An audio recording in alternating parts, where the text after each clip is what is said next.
Chris the king of nerds, pro wrestling he swerves, stats and moves he serves, living in the universe, ring the bell he's there, with that passionate flair, posters up every...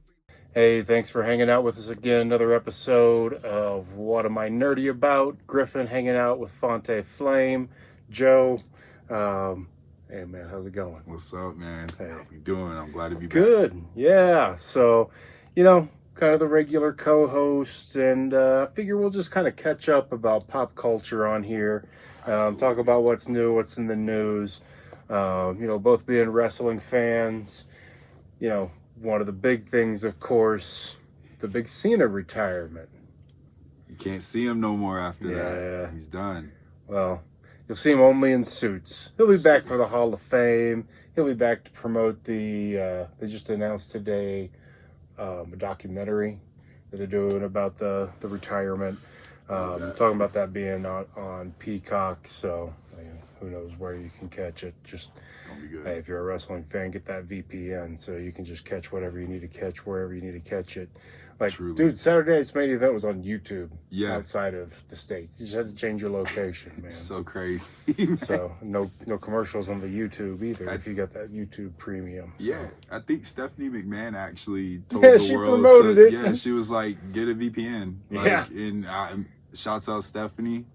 You know what Yeah. I'm saying? Always. Well, I went and got mine through Support Wrestle Talk, so Love it. yeah, I took care of their promo deal. We're ready for a promo deal. I know we don't have that many followers yet, but hey, we'll get them. We'll shout you out. We'll just take pennies on the dollar. We just need a sponsor. So. Just somebody, you know what I'm saying? We got you.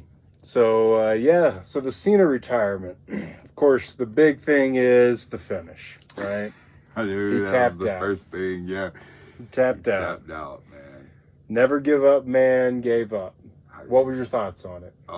So personally, I'm the thing I love about pro wrestling is storytelling, and I felt like at the time it was a good way to write Cena off into the sunset. Like if that was truly his last match, I saw his interview with Cody where he kind of touched more about it and stuff. And I heard some highlights. I haven't watched the interview yet. yeah, it's pretty cool. It's pretty cool. Definitely going to be funny seeing Cena in the suits and stuff more regularly, but I'm all for it. Yeah, that suit he was wearing on that one was wild. Those red pants. That was a statement, fashion statement for sure. That was a color. It was a risk, fashion risk. Hey, he can pull it off. He can pull it off. He can. So yeah, I thought it was a good way to write him off into the sunset. I like the afterwards, Cody and Punk giving him the titles. Yes, However, that was cool. Right. That Very was such cool a nice moment, full circle, because I know they did it for Hogan. Inspire how you feel about Hogan. They did it for him and stuff with him and Batista. So I thought it was cool that it all came full circle. Yeah. Gunther, I did not think Gunther was the person to be the last I mean, I understand it's probably like a Brock Undertaker situation, right? Brock They're building into him the up. street. They're building him up. They're trying to build Gunther to the. You're right. Yeah. Next big thing. I love Gunther. I think The he's. Heat the next night Oh my was off the gosh. charts. Yeah. So That's what they were going for. exactly. They accomplished what they were trying to do. To me, I truly don't really think Gunther actually needed that victory to solidify him as a threat, because this man they booked him like the most dominant champion besides Roman Reigns. I mean, he's gotten Roman Reigns type, I questioned it a little bit. I would have rather seen them make a Joe Hendry or a Javon Evans. Gunther's a world champion. He doesn't need to be made. Yep. That being said, they're setting him up as the number one villain. They are. He retired Goldberg. Yeah, he retired Cena. You're right. He's going to retire Lesnar. Bro. You've also got the Styles retirement next year, the potential Jericho retirement the next year. You think this is a new legend killer? Because, I mean, he's already killed two big names. Cole called him the career killer versus the legend killer, which I like that. Yeah. Career killer. Yeah. Yeah, I mean, I love that. And having that take, I could see where the money is in that and why they're doing what they did. So like, that's a really good point. So here's what I loved about it too. Star Wars nerd in me. All right, go for it. Obi-Wan Kenobi. He smiled. He took the shot. He put his guard down. He took the shot from Vader. He said, "I'm done." Yup. Okay. So right before he took that shot, he smiled. He knew what he was doing. Yeah. It was time for him to pass on to the next generation because he knew there was somebody watching him that was going to take down this villain. Yeah. He was comfortable with, he'd done everything he could do. He struggled, he toiled, he tried. He kept getting caught. I'm okay with this. Somebody's watching that's going to take care of this guy. Mm-hmm. And for that reason, I like it. Now, had I paid $900, which was the average price of a ticket to that show, did I want to see my hero in his final battle tap out? Smiling. No. And you can't see that smile, man. You got that ticket behind him, way up in the nosebleeds. The smile was for the camera, not the crowd. But, I understand that. Mm-hmm. But it's not about that one night. And Cena knows that. Cena wants to give to the business. Yes. And he wants it to carry on and be stronger. I believe him when he said, I wanted to hold 17 so I can shake the hand of the man who holds 18. I don't see that happening. Title runs are longer now, and that's a good thing. Yep. I think the length of your reign speaks more than how many reigns. Yep. Having that many reigns in the career that Cena did, Flair had a longer career in the ring. He wrestled way more matches. And that's where I'm like, okay, it kind of works. And, he had like 7, and then he split he had like, I think he had 7 before he split the WWE and won 2 there, and then went back to WCW and won a few more. But, that was a longer career, and that was territory days, and it was just very different. TV days, they switched titles too often. There were 2 world titles. So, you could be a world champion, but not be the world champion. Mm-hmm. So it didn't mean as much to me. It was the gimmickatry of the number. Mm-hmm. Not to discredit what the man did. The man carried his, he carried the company on his back. He carried all the stress. He carried the crowd. He took the pressure, man, and I applaud him for that. So I liked the end from a TV show perspective because I do want to see where they go with it next. Mm-hmm. Now, I was questioning whether Gunther was the right one. If you're going to go with a villain, the heat the next night showed me. And then they go into this thing with Styles, or Styles disrespects him. And, I don't know when Styles is hanging it up. He just said it's going to be sometime this year. Yeah. He's not doing a retirement tour. He told Cena, he goes, I'm almost 50. He's I'm 48 years old. It takes a lot for, dude, I'm 45. Sometimes it takes a lot to get out of bed, and I haven't taken bumps my whole life. So I'm starting to feel it. I'm 30. I feel you. Like it's so I couldn't imagine being at 48 and doing the stuff that AJ does in the ring. It's phenomenal. No pun intended. Yeah. But. He gets himself all hyped up for that 10 to 30 minutes that he's out there. But, you saw it with Eddie Guerrero. You saw it with Kurt Angle. Sometimes they go out and perform really well for the cameras, and they just don't have it together. Right. They just, they get it. They get it going for a little bit. Mm-hmm. So What Am I Nerdy About podcast, it's an extension of Nerdstalgia. Nerdstalgia is the store in the Citadel Mall in Colorado Springs where we sell nerdy stuff. We've been talking wrestling. If you're into wrestling, we got toys, we got pops, we got replica title belts, we got all kinds of fun things for you to see. Video games. You'll find wrestling and so many more video games. Come play some video games with us. Come play with some of the toys. Come check out some of the things from your past. Music. Come see what we're playing that day. Come see what we've got to sell. Just come flip through the vinyl and, the smells are free. That smell of vinyl will take you back. So, comic books, movies, we carry a little bit of everything. If you're nerdy about it, we've got something for you. If we don't have something, that's just because we sold out on it. But we want to see you. We're open 6 days a week. We're closed on Mondays, Tuesday through Saturday. It's 11 a.m. to 8 p.m. Sundays, 11 to 6. Come let us know what you're nerdy about. We also do the What Are You Nerdy About podcast where we interview customers. So you can come on here and talk to us about what you're nerdy about. I can interview you. Talk to me about what you're nerdy about. But today, we're going to talk about one of the things that I'm nerdy about. Yes, we are going to talk about that. It's very exciting. I mean, with I guess it was a perfect intro with the talking about Cena's retirement because Topical.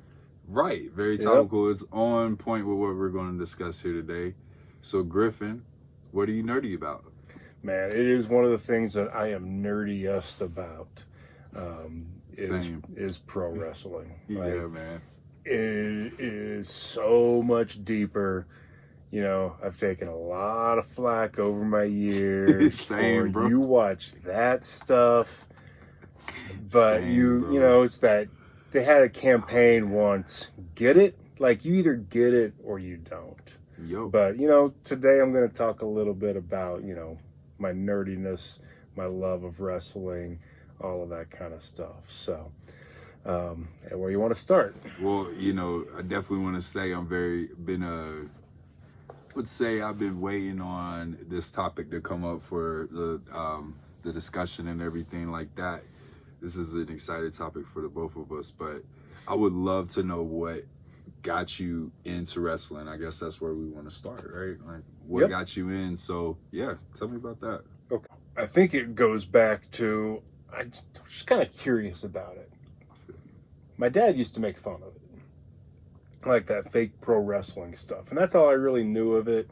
I'd hear people talking about it, I'd see it here or there, see the Hulk Hogan action figures at the store, but I'd never watched it. Gotcha. So I grew up without cable. So you couldn't just tune in and watch whatever you wanted to. No. And it was about video rental or catching it on the rabbit ears when it was on. I remember those times. Yeah. You know what I'm saying? I was born in 95, so I got the tail end of it, Yeah. Those are those are great times. Great times. Well, we just, what was going on. Every once in a while we get a package, like you get a free month or something, or a $1 month. And my parents would always, when they get a promo like that, they'd get it and we'd watch. We'd tape things off. I was getting ahead of myself though. So one night I remember it was on after the news on Saturday night. Because Saturday night is the night you can stay up late. Yeah, it's fine. Because you get up early for school Friday, so you're tired by Friday night. Saturday you sleep in a little bit so you can stay up late. So like at 10:30 at night after the news, I caught WCW Worldwide. Oh. Okay? Yeah. So wrestling back in that time, you got 3 squash matches and a main event and a couple backstage promos, highlight clips, that kind of stuff from the other shows. And it was just interesting, so you just got to see a couple big stars get their moves over. I remember seeing this dude named Lex Luger, and he was their champion. He came out and just destroyed this guy. And he had Harley Race with him, and Mr. Hughes, big old Jack bodyguard. Shouts out Mr. Hughes. Yeah. Shouts out Mr. Hughes. He was the champ at the time. They had this dude named Sting, had this bright colored makeup and this like bleach blonde flat top. It's cool. Back when that shit was wild. He even had he made the little tail, not the mullet. Nah, yeah, the but rat tail, the rat, dude. yeah, he even pulled that off. Yeah, it's cool, man. Wrestlers can pull off some hairstyles that just don't work on people. Only wrestlers should have the mullet.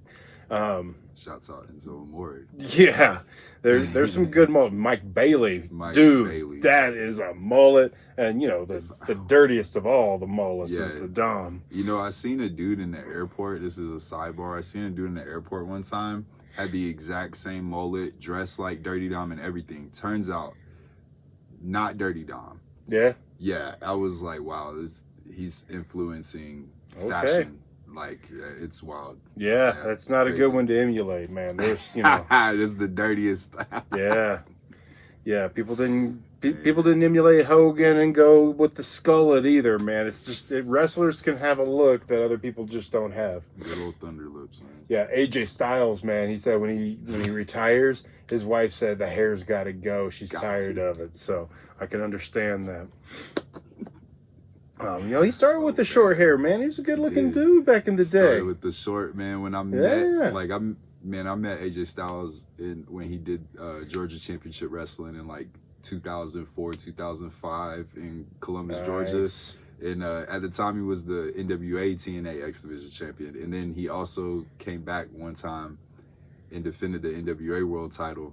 But he was, clean shaven. Yeah. He had a Georgia Bulldogs cap on, man. Yeah, he had that fade cut, man. Real similar to Cena's hair, Yeah. He was cool, man. I feel you, man. Yeah. You see some of them like live and you're like, damn, I want to do this. Yeah. You know what I'm saying? Which, that the hair, though, so there's going to be a lot of sidebars in this one, but, the hair does two things. It helps them call spots. So when they're down, they got them in a headlock. A lot of times that hair can cover them because they're mouthing the next moves to them. Yep. So that's kind of the little bit of the behind the magic. Right. But they're out there dancing where there's a leader and a follower, but they're calling it just like a dance. You don't choreograph everything in your dance necessarily. You just have somebody that leads and follows, and you know what the next step is because you can feel it. So you're calling those spots. The other thing you can help with is a sell. So if you take a punch and snap your head back and your hair whips with it, it helps sell the effect because you got to remember, especially if you go back to old school wrestling, it's basically a TV show now. Right. But there's such a live audience aspect to it that we saw in the pandemic that wrestling sucks without a live audience. It's very different, couldn't be done. But it started purely as a live audience thing.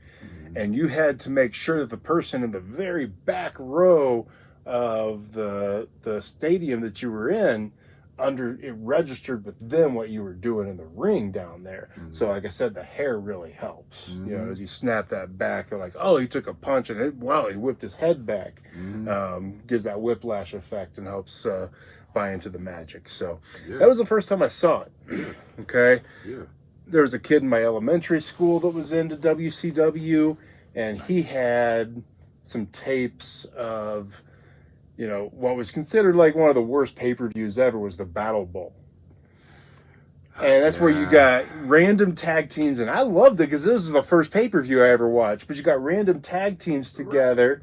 The winners went into a battle royal, and then, you threw the people out, and the winner, was the last man standing. It's a cool concept. Battle Bowl was cool concept. I just think the execution was a little bit... Shouldn't have been a pay-per-view. It should have been a Clash of the Champions. Exactly. But speaking of Clash of the Champions, that's the first, so when my parents would get the cheap cable package, they had a Clash of the Champions on TBS. Oh, and that was the first time I sat and watched like a real wrestling card, not just squash matches and clips and highlights. And man, I saw Sting versus Ravishing Rick Rude. Oh man, that was the first clash you saw? That is awesome. Because, that match is... That's why Rick Rude's my boy. Yeah, I didn't know perm hair 80s Rick Rude from WWF. No, you first. got WCW. I got Rick WCW, Rude. That's the real Rick where Rude. he looked like a badass. That's the real Rick If Rude. I was a boy that was questioning myself at the time and Yeah. which way I went, dude, hey, That's a guy, huh? yeah, it could have been. I was already solidly knew that DJ Tanner was the love of my life. High five, actually. I love Full House Yeah. for DJ. She aged specifically. well. Man, yeah. She aged real She's well. on those Hallmark movies. Yeah, her movies Fun time. are shit, and she's Yeah, not. a little more religious than I would prefer. But Yeah. hey, So, yeah. that's all right. She's- I got my blonde bombshell. I ain't complaining. So, but Rick Rude, man, I feel dude. So I just wrote this article, pwtorch.com. By the way, I write their top 5 article. If you want to read that, I like doing stuff in text and for people to read too. It's fun to do. But I wrote a recent article about my top 5 favorite heels, and of course, Ravishing Rick was up there at the top. And he was cool, man. Like he was chiseled. He's the guy everybody wanted to be. He was the type of guy a woman looked at and goes, "Hey, give it a second look." What's up? And he was cocky because he could be, man. He could back that stuff up. Yeah. And when he got in a little over his head, he had Medusa, he had Heyman, he had the Dangerous Alliance. Yeah. So, he had his way to make sure he always won. So, Man. I caught that, it's a show. And part of the show was, back to Star Wars. The coolest character to come out of Star Wars wasn't Luke Skywalker. Easily Vader. It was Darth Vader, man. Easily. The red lightsaber was badass, right? Yes, bro. He had the Force choke. He knew what was going on. He was a cool character. You don't want to emulate him and be like him, but he's an interesting character. Interesting. Yes, right? That is the word. Villains usually have a more interesting backstory, right? 100%. So, and it wasn't really until the 90s and the rise of the anti-hero where, you did see more of and it's, wrestling always emulates, but that's where you had your Steve Austins there. But, you also had your Tony Sopranos on TV and your Vic Mackeys. Shout out to The Shield. If you've never watched that show, dude. The Shield.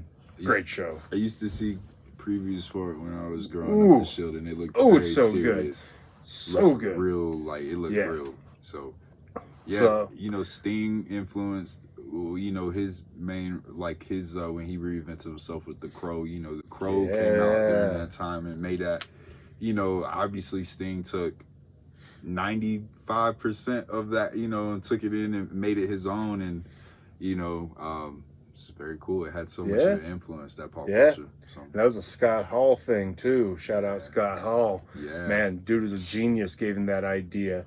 You ever seen this movie, The Crow, Chico?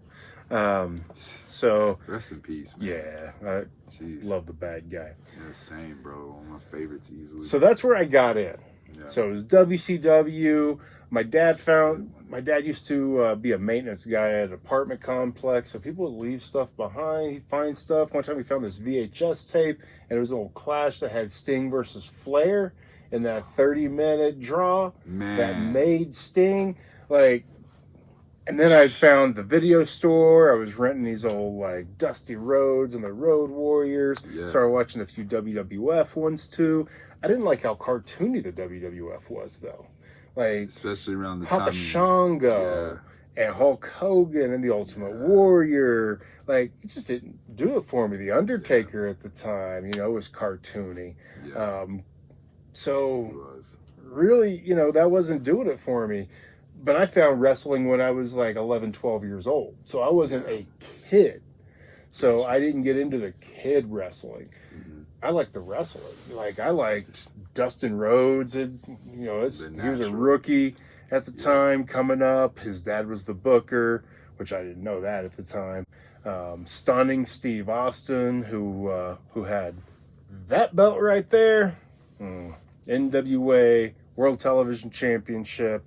He had that stringy blonde hair, talked a lot of trash, had a hot blonde on his side, and had the smart manager and Paul Heyman. Dude, I love Steve Austin before. All of y'all loved Steve Austin. So, He was great. yeah. He was great. His ECW run is like so good. Yeah. So good. So we moved from Missouri to Oklahoma, and in Oklahoma, I couldn't find WCW to watch. Got you. Couldn't get that. I had WWF on Saturday afternoons, Okay. like 11:30 in the morning or something like that, but I didn't like WWF, so I just quit watching. A few years later, we got cable, and we like consistently got cable. And I sat and I started watching WCW Saturday Night again, and then they started this thing called Nitro. At that point, I was hooked. Yeah, Nitro is Hooked. awesome. Because Sting was still around, Hogan was over there, and Hogan was still kind of corny, had the Dungeon of Doom and that kind of Yeah. stuff. But around that stuff, Oh my gosh. you had Chris Benoit, Dean Malenko, Eddie Yeah. Guerrero. You had Rey Mysterio coming I in. was just about to say the cruiserweight division. The whole cruiserweight division. Dean Malenko, But- Ultimate Dragon. You also had like the residuals of the Four Horsemen and that old territory where you had your Flairs and Arns, Yeah. Stings, those hard hitters. Yeah. This new tag team had come in, Harlem Heat. Steiner Brothers were my favorite as a kid. They'd come Man. back. Yes. Like, man, this stuff was fun again. Yeah. And I could watch it every week. And I've been hooked ever since, with a short period of just getting really sick of Vince McMahon's booking. I got to the point where I just wasn't having fun watching it anymore. Feel you. And I wasn't a Cena guy. Mhm. And there was a time that you look back, Cena was not the guy the fans wanted. No. Kids did. The kids loved him. He sold lots of merchandise, and it was smart of them to keep him on top. Mhm. But the vocal audience was so sick of John Cena. Mhm. We wanted something different.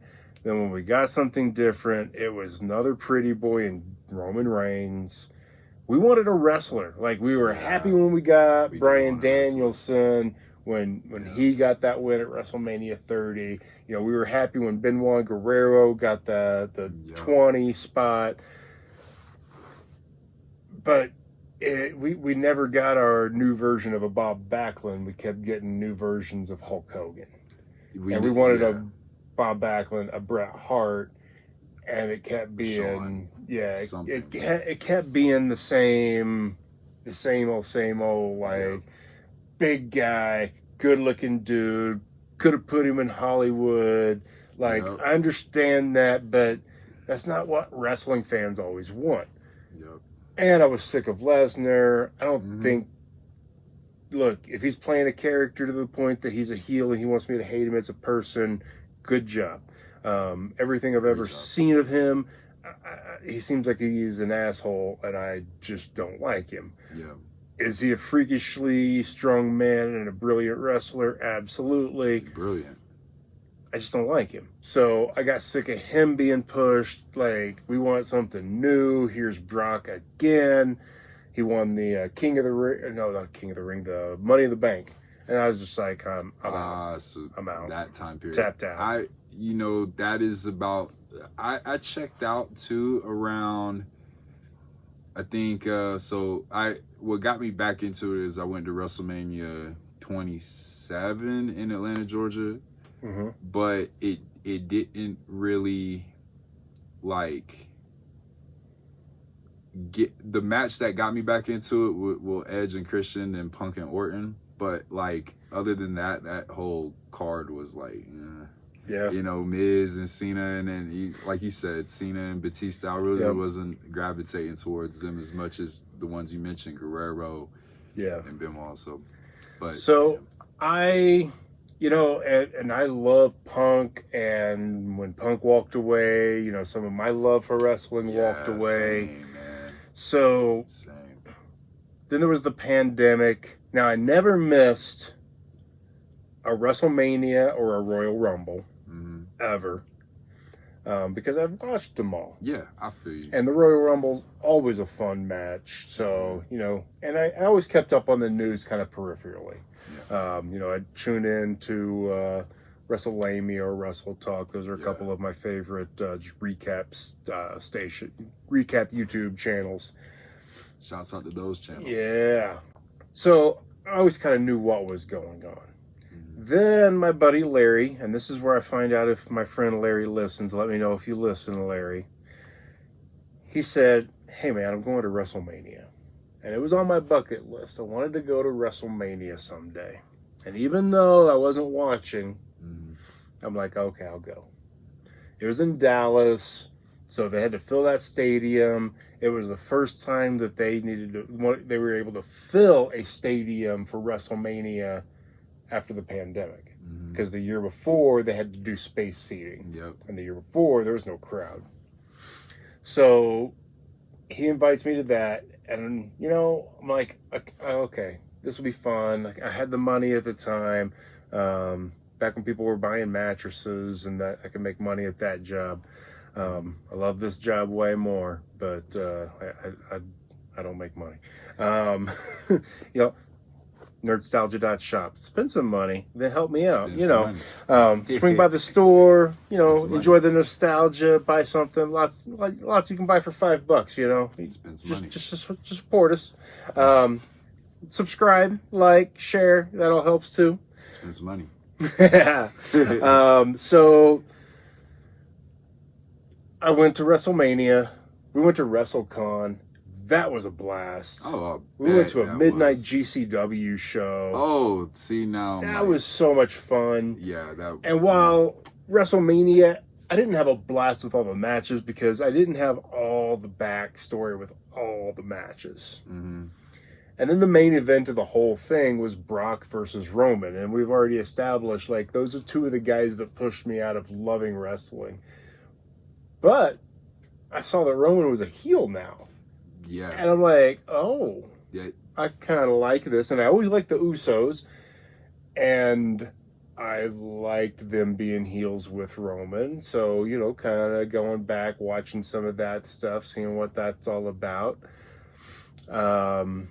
Met a few wrestlers at WrestleCon, one that I fell in love with, but I withhold name because when I interacted with him trying to get him to come to Nerdstalgia, it was kind of a dick. But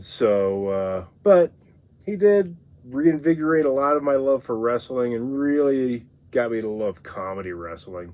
And man, just had a good time watching comedy wrestling, and it's great. I took enough time away to not be so critical of this thing, and to just come back to enjoy it. I don't have to binge and watch everything, and I can enjoy different matches in different ways.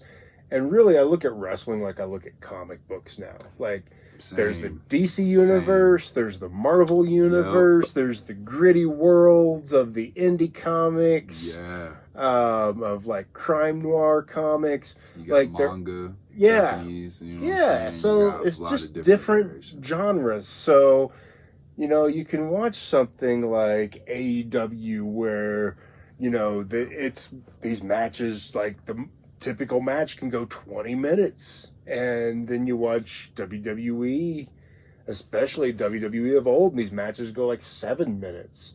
And it's like, how is that how can they lose a match this fast and not, you know? It's like, how do these moves, some of them don't even look like they hurt, some of them, like, how did that finish a match?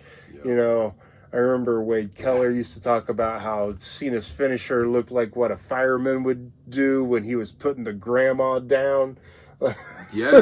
like I just got grandma out of the fire. I got to put her down to the gurney. Like, it doesn't look like it really, like, is going to finish somebody off. No.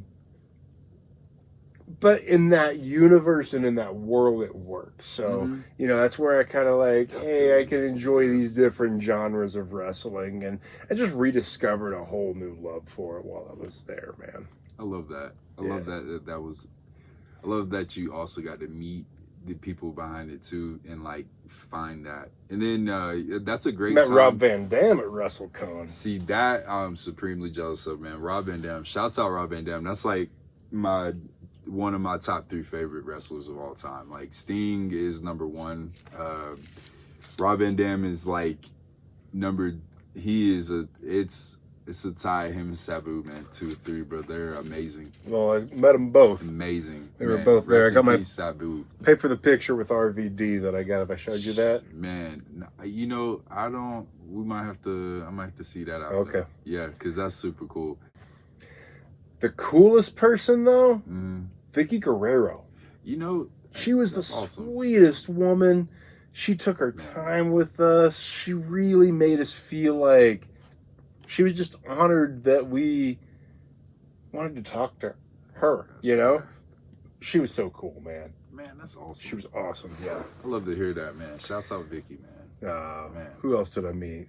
One of the best general Hacksaw managers. Jim Duggan, Virgil, right before he passed, rest in peace. Rest in peace, man. That's awesome. I didn't get to meet him because I didn't, pay the money. But Scarlett, Killer Cross, good job, brother. Smoke Show in person. Braun Strowman is one big SOB. You know, yeah, Oh. he's got that new TV show out Dude, somewhere. He's eating he's food, and I'm huge. like, jeez, Huge. it's a huge man. Yeah. I remember one of my first WWE live, like I think it was my first SmackDown taping I went to in Columbus, Georgia at the Civic Center. They had like a plaque that had Andre the Giant's handprint on it. Oh. And we all put our hands up, Oh, man. Like his hand was like the size of somebody's head, and it's just One of my these humans are huge, man. Braun Strowman is definitely somebody I wish WWE like did more with. Here's one of my favorite. Well, his peak was in the pandemic. Man, yeah, dude, That's when he had the belt. yeah. And that's not, dude, what terrible timing. Same with McIntyre, man. I think Roman coming back was like, Yeah. because it was Strowman and Fiend in the feud, and then Roman just came out of nowhere and took the belt. Yeah. Like it was, and then have Heyman, but I mean, I don't know. That's So, WWE. Andre. One of my favorite Andre stories, man. Yeah. Back in the 80s, Andre the Giant, Arnold Schwarzenegger, sitting down, having dinner. And they start arguing over who's going to pick up the check. Ooh. And like Arnold, I heard Arnold tell this story. He goes to, I'll get it. No. And Andre, no, boss, I got the check. And they're like arguing over it. And he picked up Arnold Schwarzenegger and put him out of the way and handed his money to the waitress. Who picks up Arnold Schwarzenegger in the 80s? In the 80s, picking him up like a he's child. Andre was a big, strong man. Yeah, man. Bro, he was, I love that story. Because, yeah, it puts it into perspective how huge his man was. Yeah. And then, like, watching, like, with the Dark Side of the Ring and stuff, and then hearing that the man could drink, like, 90 beers in a sitting. Yeah. Sitting down, like, drink, like, 6 cases or something like that is insane. Yeah. Seeing his hand was, like, just a full mind blown. And then hearing he picked up Arnold Freaking Schwarzenegger. nature, man. Good Lord. Man, rest in peace to Andre, man. It's crazy. He's definitely one of I love the fact that his face was used for like pop culture with the Obey giant, like, you know what I'm saying? He's got a lot of murals around. It's pretty cool that, his that's just something that kind of legacy influence the legacy. The legacy carries forward. Exactly. It's cool. It's pretty tight. Dope streetwear too, if y'all ever check too.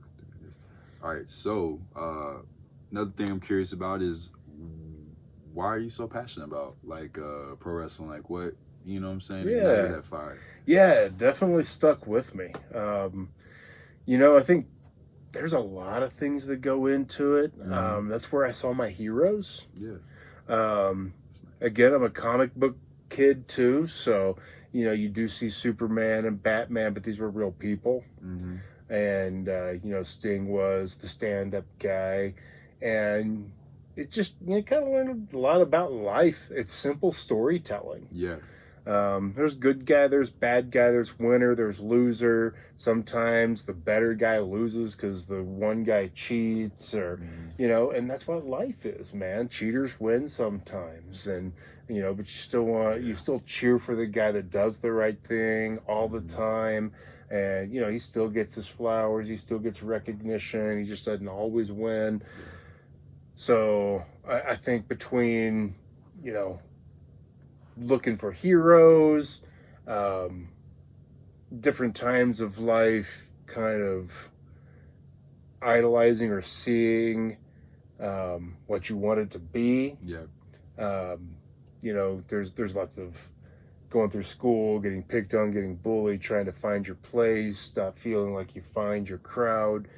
And I just felt like I found myself in this. Sometimes it's the fantasy of if I was this guy or if I was in this. Again, it was just simple storytelling that was fun to follow. And, it was there for me every week too. Like, yeah, man. Every Monday, yeah, it's Nitro, it's Raw. Every week, every month, every year, there's these milestones for you. It gives you something to look forward to. It doesn't end. It's not like other shows where it's like, all right, now I got to find this next thing to watch. And, a lot of people are like, hey, have you ever watched this show? And I'm like, I'm a wrestling fan. Yeah. Like, it's on 7 nights a week. 7 nights a week, you can find a new wrestling show. So, crazy how much first run wrestling is around. It is. It's pretty amazing, man. You're not kidding. Every day of the week there is a show on. Yeah. And it's crazy that these days are like this now. Because when I was growing up, it was like your Mondays. Yep. You know what I'm saying? And then you wait till SmackDown was on that Thursday. So then it evolved too. So like why I love wrestling now is so much different than why I love wrestling then, and all the stuff in between too, right? So because it's been around so long and it's been relevant in every generation, especially when it's at its best, it's emulating society, right? When it takes a downturn is when it's not mimicking society. In the 80s, it was the strong and the powerful and the muscular, and that was the identity people wanted to chase, and it emulated that. There's a lot of cocaine in the 80s, and there was a lot of cocaine in some Hogan promos. In the 90s,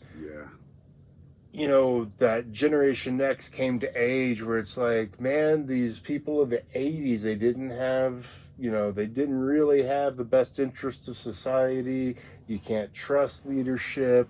And you had Stone Cold Steve Austin come up as this anti-hero that said, F you to leadership because, hey, you're doing this for you.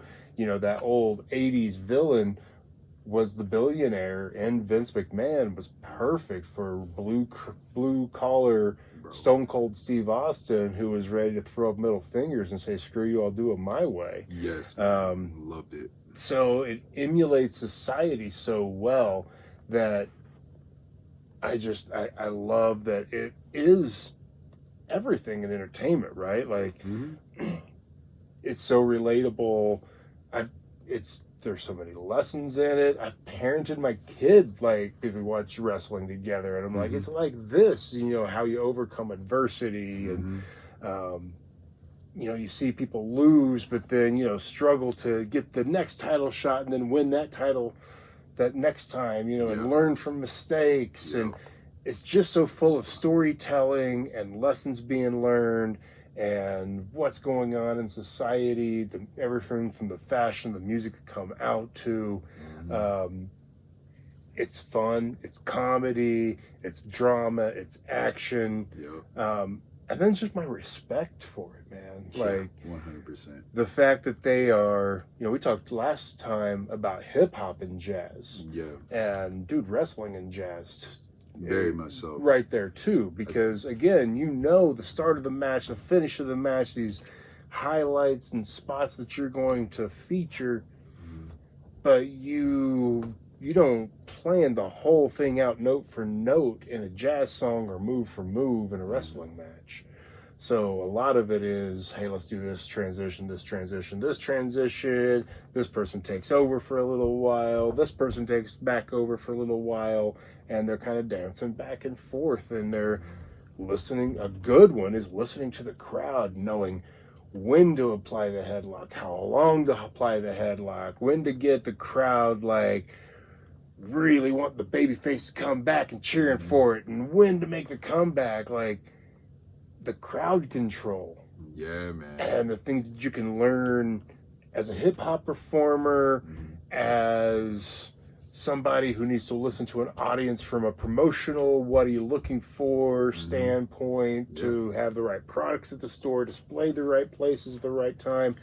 Like, again, wrestling's so full of life lessons. Yeah. And then getting to see the characters. Like, I got to see John Cena. I got a DVD back here of him versus Samoa Joe at UPW in California. Yeah. Because I went to the same training school. Yeah. So I got to see him in his whole career. Dustin Rhodes, his career's still going. Dude's 56 years old. Man. But, I've seen that whole career, like all these people, and I've seen where they've gone, how they've grown, what kind of character they've evolved to be. And when you read and watch a lot of behind the scenes, sometimes you get a good sense for who these people are. Sometimes you get a fake sense of who these people are. Yeah. But sometimes you get a real sense of who these people are. And some of them, hide who they are too. And that's all right. But, you start to root for these actual people. Like, Cody Rhodes is a huge example of that, where he left the WWE to say, I can do this, and I can do this on my own. And he went and did it on his own. And busted his ass in the indies to where the WWE's like, we need you back. And that's the WrestleMania I went to. Exactly. He came back, and I'm like, woo! Yeah. Because that's an awesome one. Seeing that was so cool, because that was Dusty's kid. That was Dustin's brother. And I grew up watching Dusty's booking and Dustin as a main character. Then him saw his whole Gold Dust run and the bad years. He had some bad years. He writes about that. He knows. Yeah. But God, what a turnaround story, man. That guy's legend. Legend, man. Yeah. His last match he had with Kyle Fletcher was just a cinematic performance of a lifetime, even down to the screwdriver in the knee spot.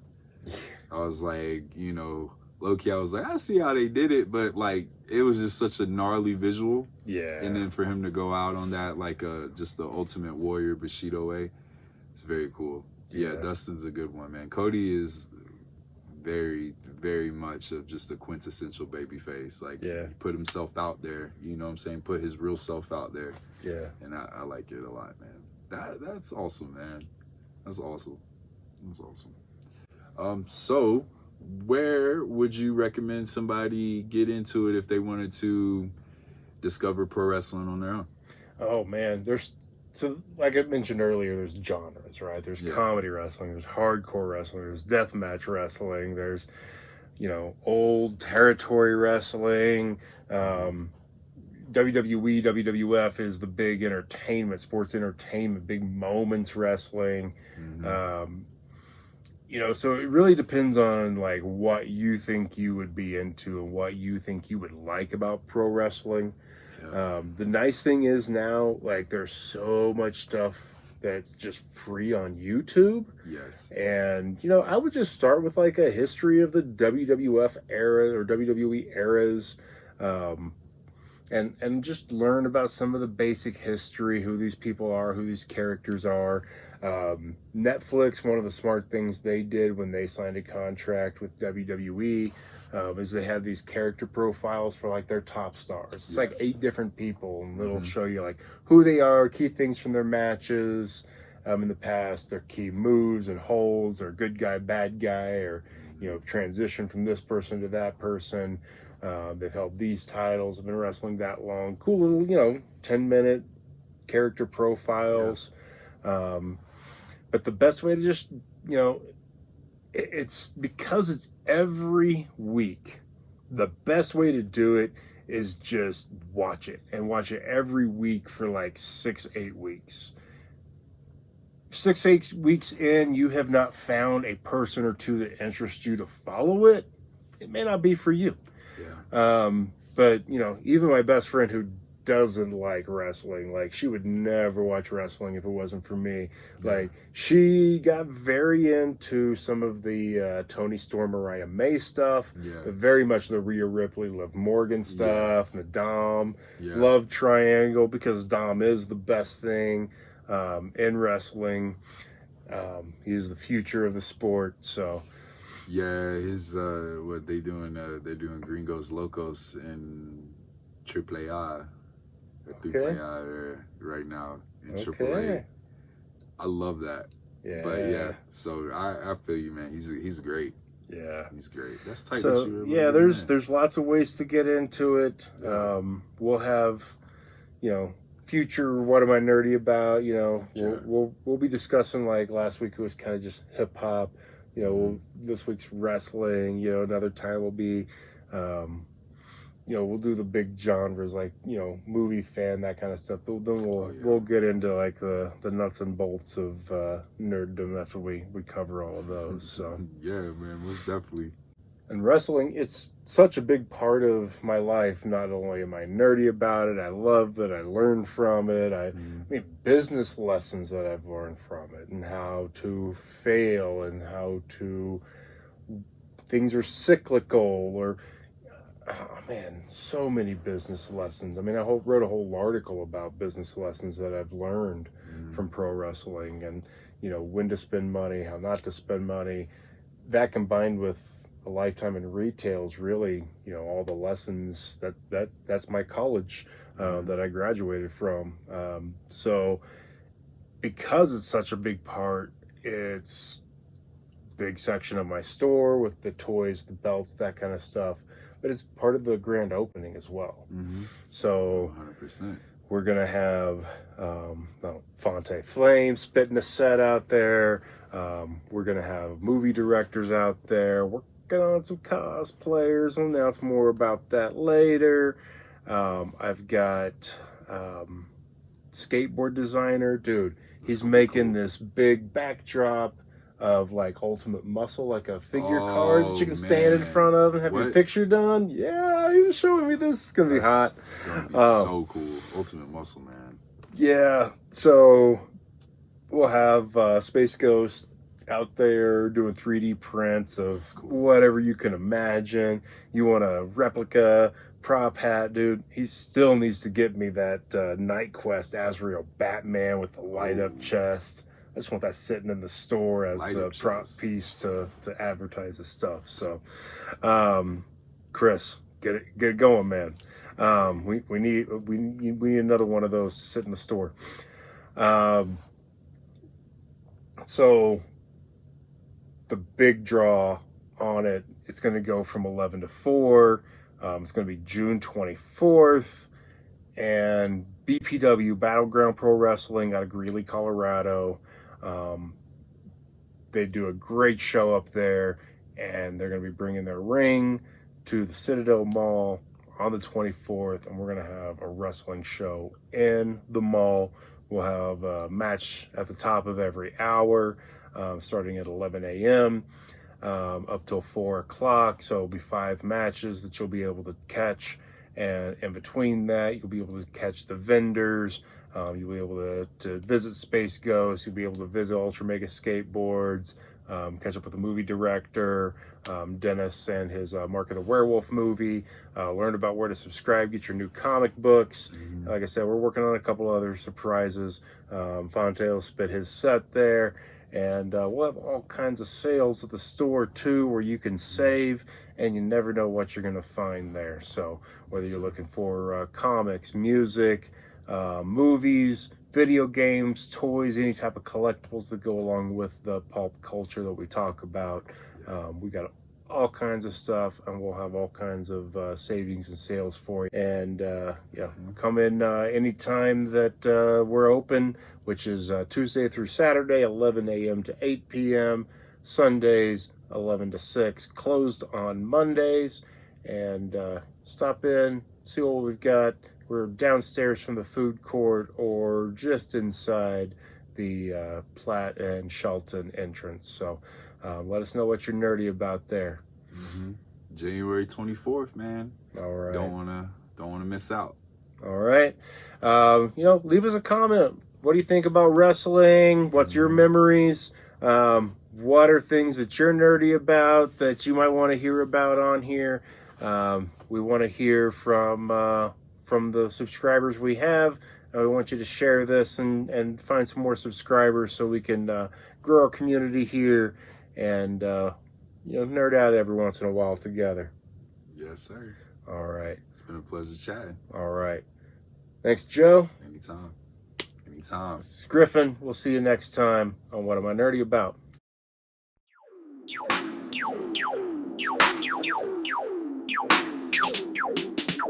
Chris the king of nerds, pro wrestling he swerves, stats and moves he serves, living in the universe, ring the bell he's there, with that passion and flair, posters up everywhere, nothing else can compare.